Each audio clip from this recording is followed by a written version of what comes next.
Hello, everyone. All right, so last time you learned how to, or I should say, basically what you learned so far is locating Excel, right? And then we learned how to modify those columns. I remember the letters represent columns. Then you learn how to modify the rows. And as a matter of fact, you can always just go back to the previous videos if you missed them.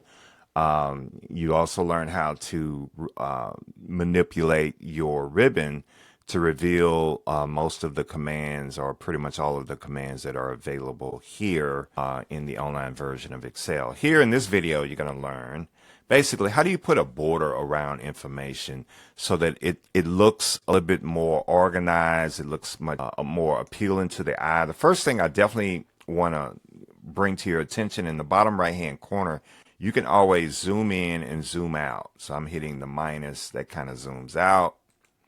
And that way you can see everything, or you can zoom in. But I needed to click on zoom out, this minus right here.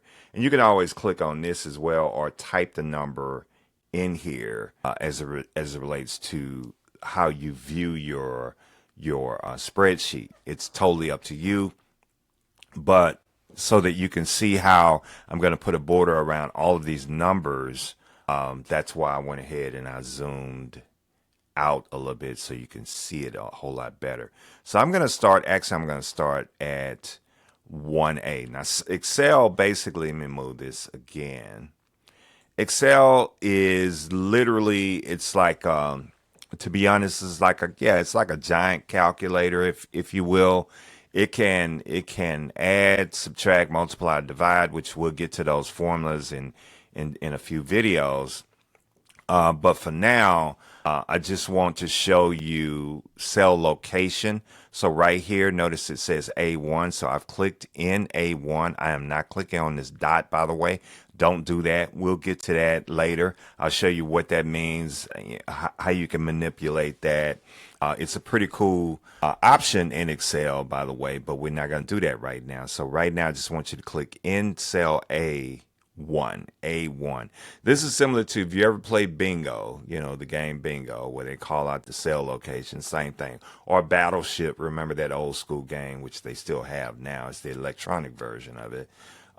It works the same way. So we're in A1. I'm just going to click and hold and drag all the way down to A16, all the way over to I16. And I'm going to let go. So let me do that again, in case if you missed it. I'm going from A1 all the way over to really I16. Well, how do you know you're in I16? I was like connecting the dots. And this is the 16th row, right? Okay, that's how I did it.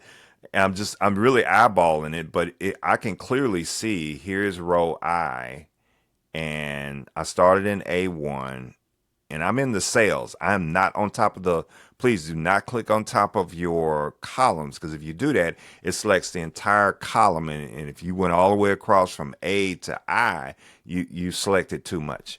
We only want to capture just the information that I have in here. Okay. This is just obviously for practice. Now that we have that highlighted, now we can apply, which is what you're going to learn, borders.